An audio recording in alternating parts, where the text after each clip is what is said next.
Ladies and gentlemen, all our colleagues from European Laryngeal Society and as well outside the ELS, I would like to introduce Professor Simon Best. Dr. Simon Best is an associate professor of otolaryngology, head and neck surgery at the Johns Hopkins School of Medicine. He's a fellowship-trained laryngeal surgeon whose clinical interests are focused on voice and airway disorders, but in particular, recurrent respiratory papillomatosis.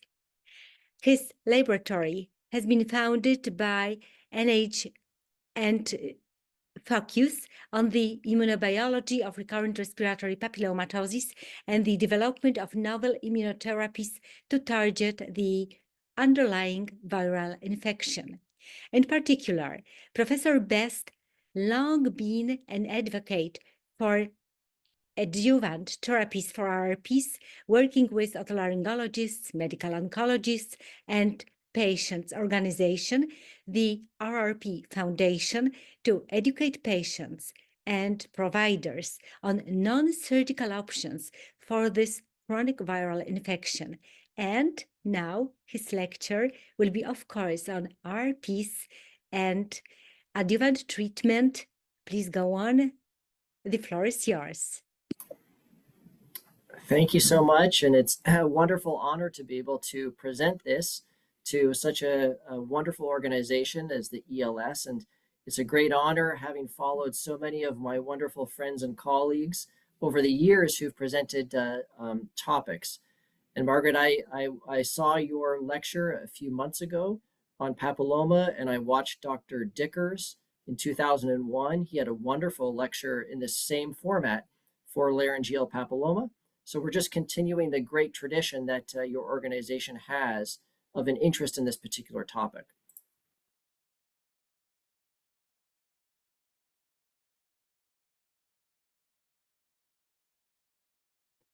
Recurrent respiratory papillomatosis has already been the subject of a couple Monday meetings. Fred Dickers gave an excellent overview of RRP in 2021, and recently Margaret gave an overview of adjuvant treatment for laryngeal papilloma, including a discussion of bevacizumab as a local injection as part of surgery and office-based treatment for papilloma. Today, though, we're going to talk about systemic bevacizumab. And to set the stage for this, we really have to review, is what we are doing working for RRP? We can examine this from a few different aspects. Iatrogenic injury to the larynx caused by surgery, how patients feel about the current way of treating this disease, and of course, can we even say that we're making significant progress in curing papilloma with surgery? Because we want to talk about a non-surgical management ultimately for this disease. RRP is a chronic viral infection, and we want there to be better ways of treating this infection than just surgery. So in this presentation, we will review systemic bevacizumab, and then what I believe is the future of treatment for RRP, therapeutic vaccination, or DNA immunotherapy. What is the problem with RRP? Well, we all know that the papillomas that obscure the vocal cords and the airway cause a tremendous surgical problem. When faced with a papilloma patient who has significant burden of disease, in the operating room, it's a very difficult problem. And if not managed correctly, that problem begets other problems. Iatrogenic injury, webs, scarring, and other forms of injury that are very difficult to reverse. We are all familiar with these types of surgical problems.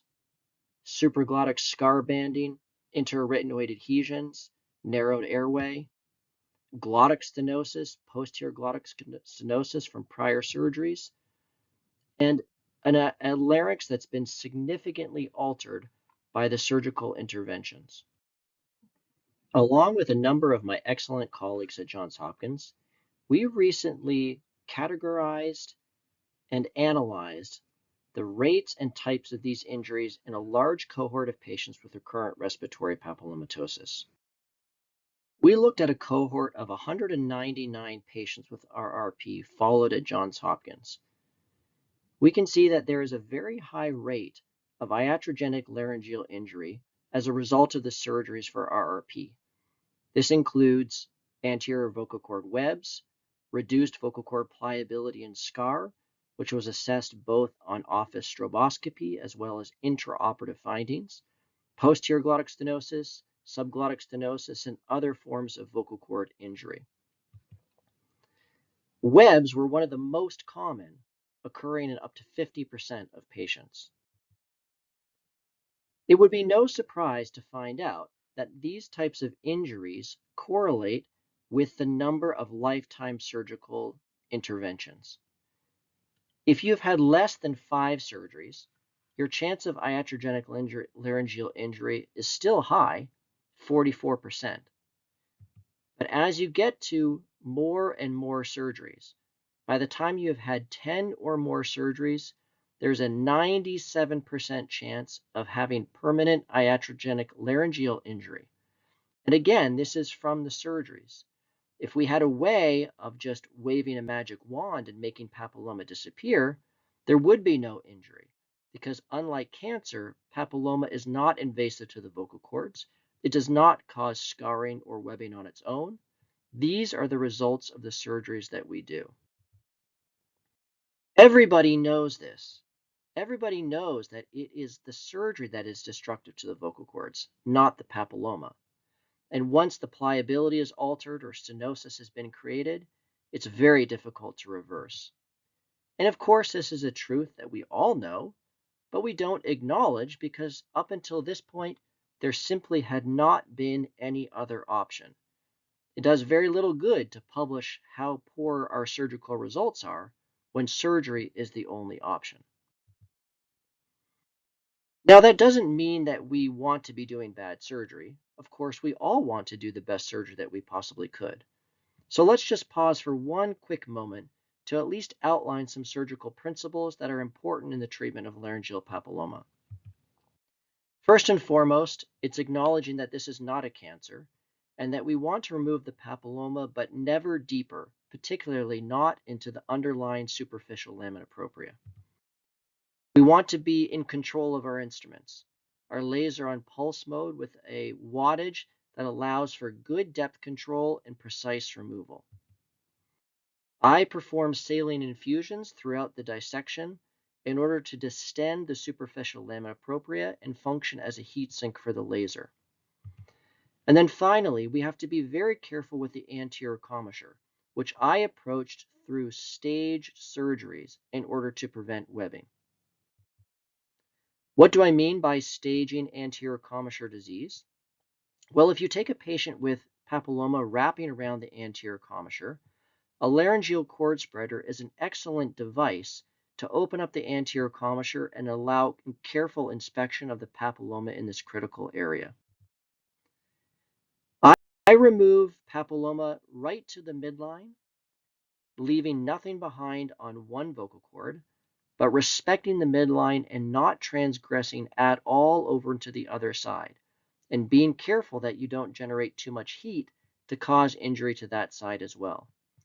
If you return 8 weeks later, now you can see the original side has healed, and the papilloma left in situ from your previous surgery is still there, which can be removed in a staged fashion.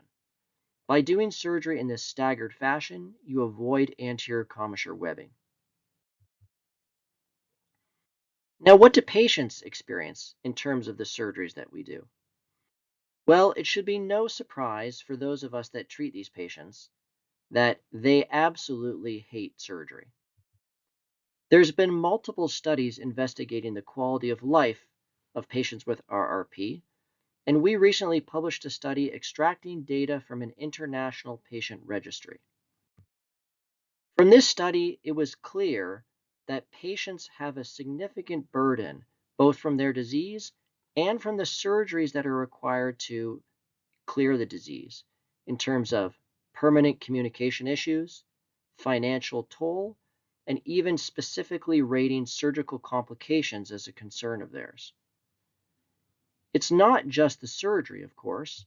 But think about what a surgery involves in terms of days of work missed or time away from family. It's not just the day of surgery, it's the preoperative blood work. It's the visits to the primary care doctor. It's the days of recovery after surgery. So all of these factors together make it very clear that patients are very unsatisfied with what we currently do in terms of endless surgeries for this disease. Now, you could ask the question, maybe this is worth it. Maybe we're actually curing patients from papilloma. But I'm not so sure, actually. When we look at a very large cohort of RRP patients, 312 patients for which we have data at Johns Hopkins, we found a very interesting phenomenon of patients with large treatment gaps between their surgeries, meaning they had a documented surgery, a period of time where there was no treatment, and then another surgery at the end of that gap. Of the 312 patients, we had 71 patients with a treatment gap of greater than 4 years, meaning they had a disease-free interval, but then the disease eventually came back. In fact, we had 43 patients who had a treatment gap of greater than 10 years, meaning that disease eventually came back even though they had not had an intervention for more than a decade. The longest interval was almost unbelievable, 45 years. A patient with juvenile onset disease had her last surgery at age 20 and then came back 45 years later with recurrence in the larynx. And very importantly, you could not predict who these patients were, meaning that the patients with long-term gaps in their treatment history did not differ from the full cohort by any predictable disease characteristic.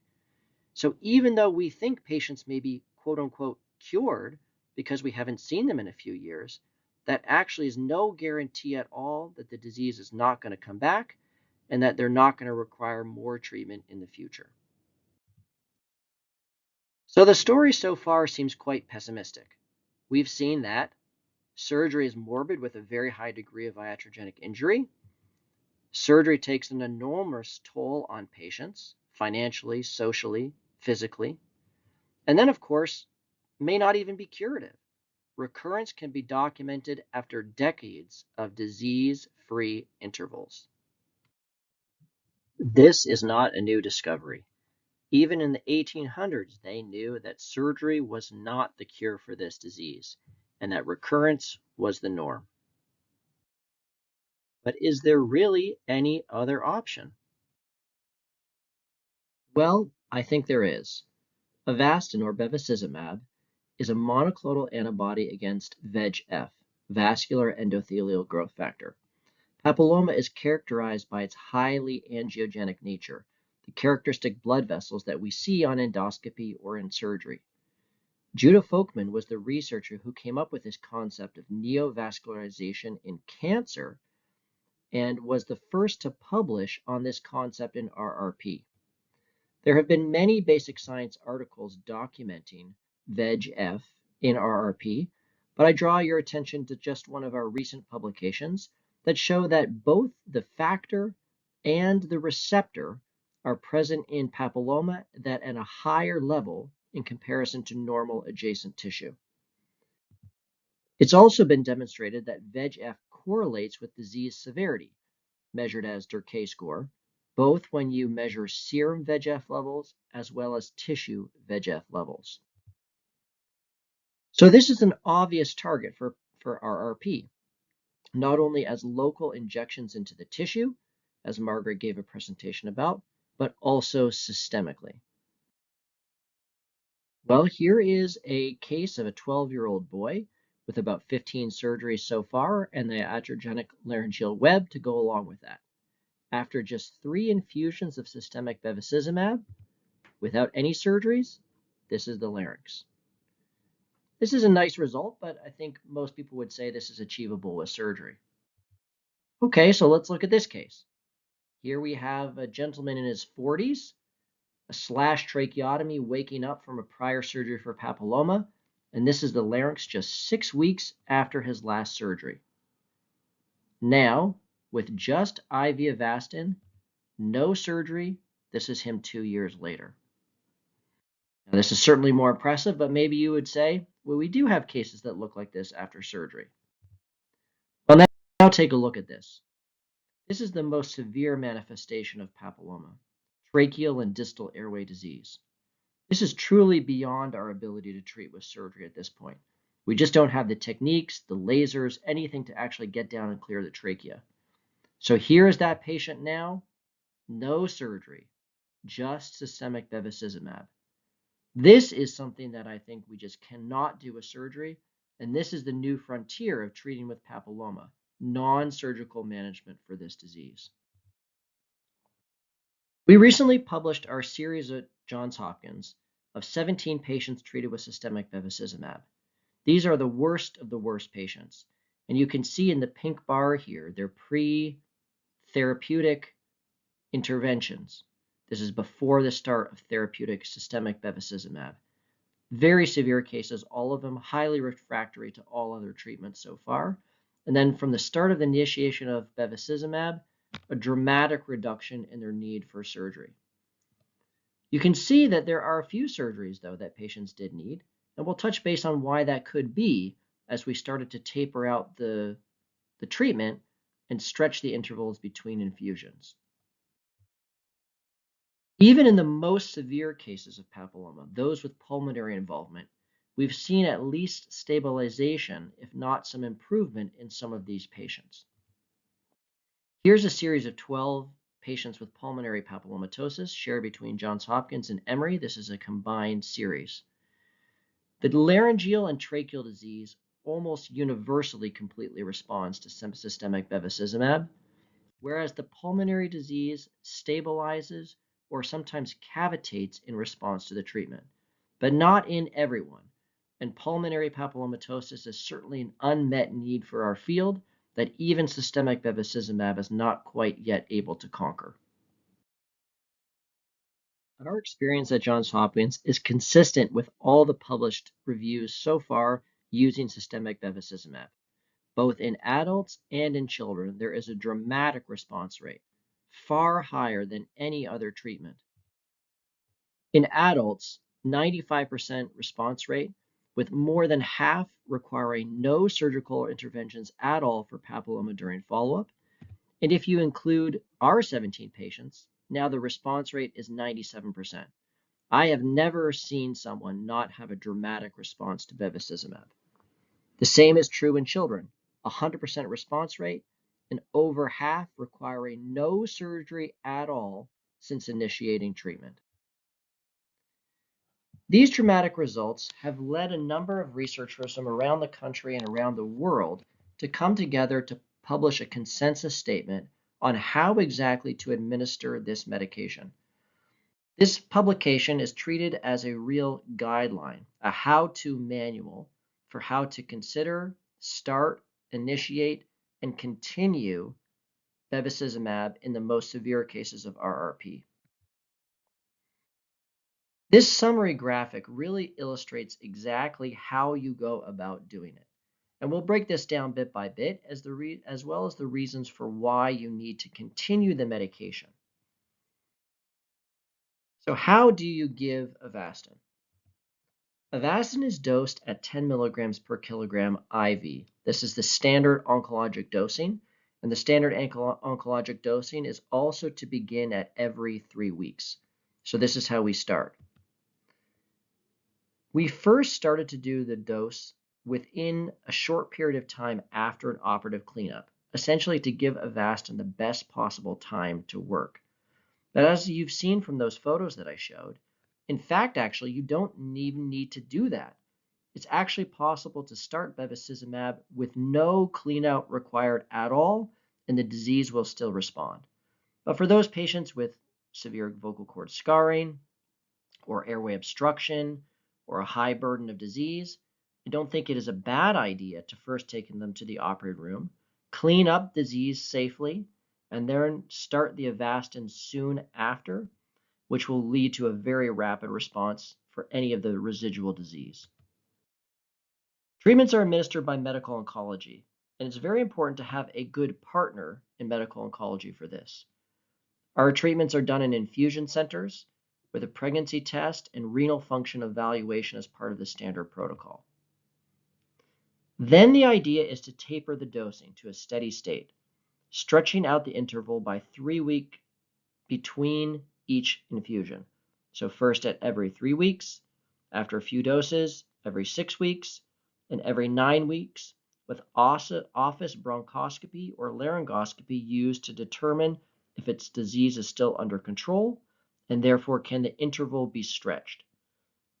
In some children, in our experience, we've been able to stretch out to even every 6 months between infusions, but the longer you stretch out, the higher the chance of disease recurrence. And when I say disease recurrence, I mean because bevacizumab is a maintenance therapy. It's been well documented both in our patients and in the medical literature that if you stop Avastin, the disease recurs. This is that same patient that I showed you before, having taken a 15-month break from Avastin during COVID, when, as you can probably imagine, a lot of medical care was put on the side. This is also documented by other centers in Germany, in Philadelphia, where if you stop the therapy, the disease will eventually recur. I think it's very analogous to insulin for diabetes. Bevacizumab is not a cure for RRP. It suppresses the growth of the papilloma. It makes it so that the phenotype that we care about, the papilloma that blocks the vocal cords or the airway, is no longer there. But if you remove the suppressive effect of bevacizumab, the disease will inevitably come back. However, and the good news is that therapy can be reinitiated and the disease will respond again. So you can see the idea here is stretching and then intensifying, stretching and intensifying, making sure that you're always keeping the dosing as far apart as possible to minimize side effects. So here's that same patient again. Restarting bevacizumab, after 6 cycles, the disease is gone. Again, there's no surgery between these photos. Therefore, it should be fairly obvious that if you're starting a systemic medication without an end date, and treatment is presumed to be indefinite because if you stop it, the disease recurs, that raises obvious and significant concerns about long-term treatment. Well, as it turns out, there's 2 other diseases that are in a similar situation as us, as our field, for RRP. And those 2 diseases are NF2 and hereditary hemorrhagic telangiectasias, or HHT. These are both genetic diseases. And in the case of NF2, bevacizumab is used to maintain and suppress the growth of the acoustic neuromas. And in HHT, the dilated and abnormal telangiectasias that characterize the bleeding both in the GI system as well as in the nasal passages we all may be familiar with. Those diseases, which are genetic diseases, and therefore have no hope of a cure like hopefully we do with papilloma, which is of course an infectious disease, have a long history of indefinite bevacizumab at the same dosing and even the same frequency that we're using it for RRP. They've been doing it in more patients and for longer than we have, and their evidence shows that there's low rates of having to stop the medication, and the main side effects have to do with renal function, proteinuria, and hypertension, as well as in women, heavier menstrual bleeding. The rates of people stopping this medication, though, is very low, and the same is true in HHT, where again they're using it at a spaced out dosing ranging between 4 to 12 weeks, again in much larger numbers of patients than we are using it in papilloma. Again, the same sort of side effects are seen: hypertension, which can be controlled by medications, proteinuria, which can be monitored and then is a decreasing risk the more that you space out the medication, fatigue, headache, and heavy menstrual bleeding. So we've arrived at a point now where I think we can really consider a paradigm shift for this disease. Rather than treating it surgically for a long period of time before deciding now it's the worst of the worst case, and we need to consider something like IV bevacizumab, I think we should be honest with patients. The known of RRP is that the more surgery we do, the more likely there is to be damage to the larynx.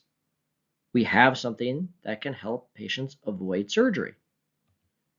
What we don't know is what exactly is the risk of prolonged treatment. But in our consensus statement for systemic bevacizumab, I think we have to be honest with that and honest with ourselves and honest with patients and really talk to every patient with RRP about the fact that we have this new treatment available and that all RRP patients should be evaluated as a candidate. It doesn't mean that every single patient is on the medication. We have about 25 patients at Johns Hopkins out of about probably 200 or so that we follow. So it still is a minority of patients. But there's risk to surgery and there's risk to bevacizumab, and patients should have a voice. Part of what goes into the consideration, particularly in countries around the world, is cost. And biosimilars, which are about 1/10 the cost of IV or brand bevacizumab, have similar efficacy, and I think is going to open up an entire new world of possibilities for patients across the world to consider on this medication. And then again, because systemic bevacizumab should be administered with its frequency as low as possible, it is actually possible to get to fairly low frequency of dosing, only a few doses over an entire year, which again is good for cost containment, side effects of the medication, and avoiding surgery while avoiding the side effects of bevacizumab. As you space it out farther and farther, you can see that sometimes disease recurs.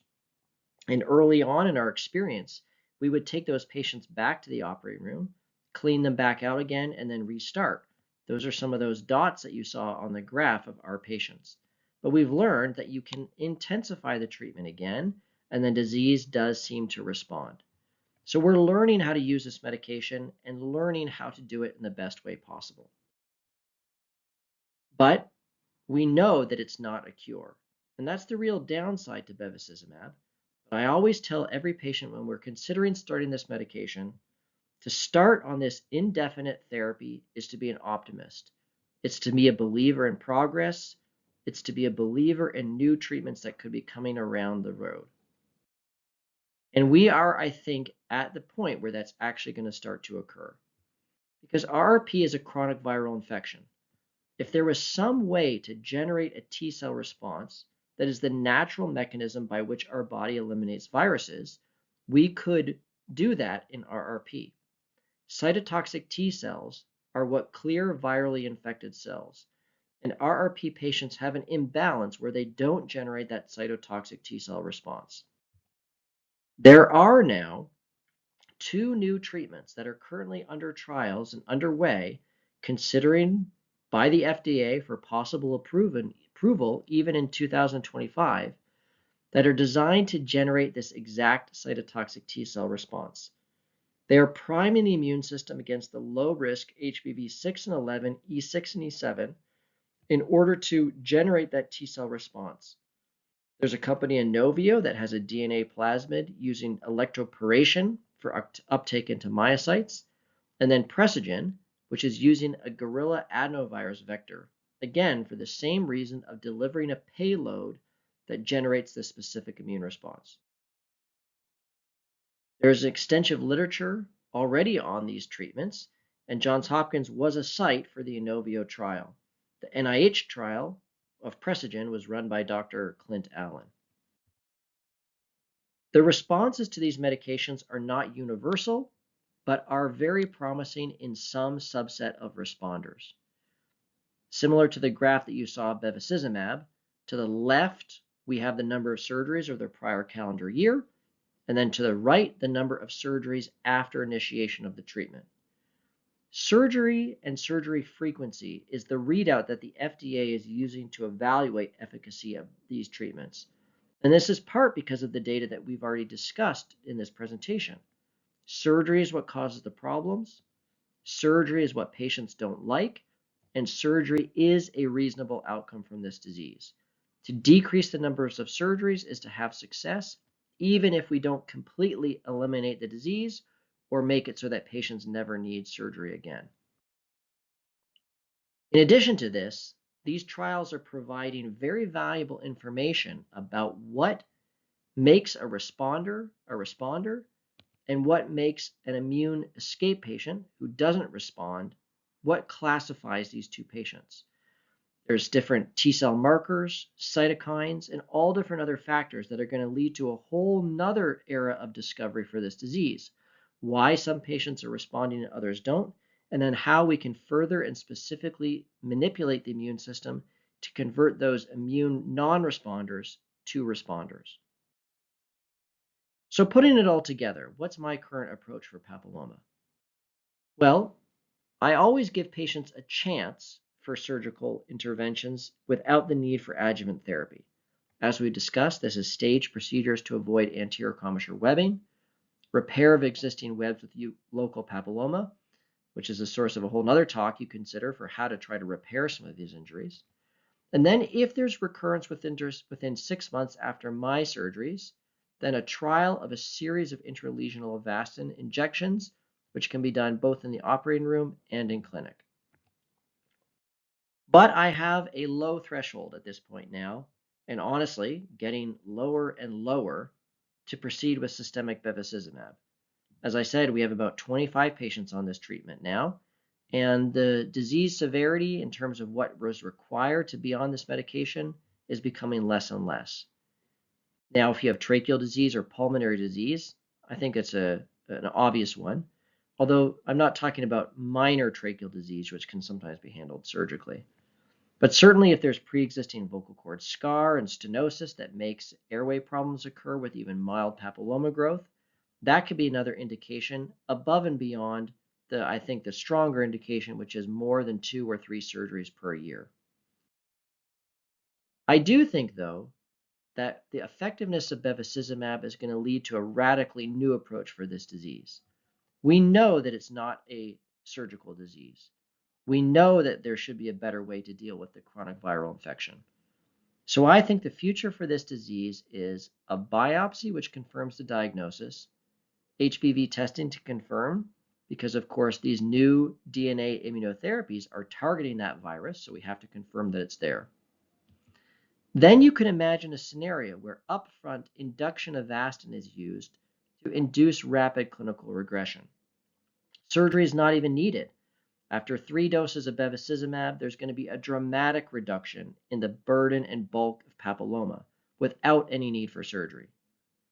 That gives a window for simultaneous therapeutic vaccination, DNA immunotherapy, to start to generate this cytotoxic T cell response that could eliminate the HPV positive cells. So that is the way by which you should hopefully be able to get off systemic bevacizumab. You're on the medication for induction, and then as the immune response is generated, you will hopefully be able to stop the medication and therefore not need to be on it as an indefinite treatment, as is the case now.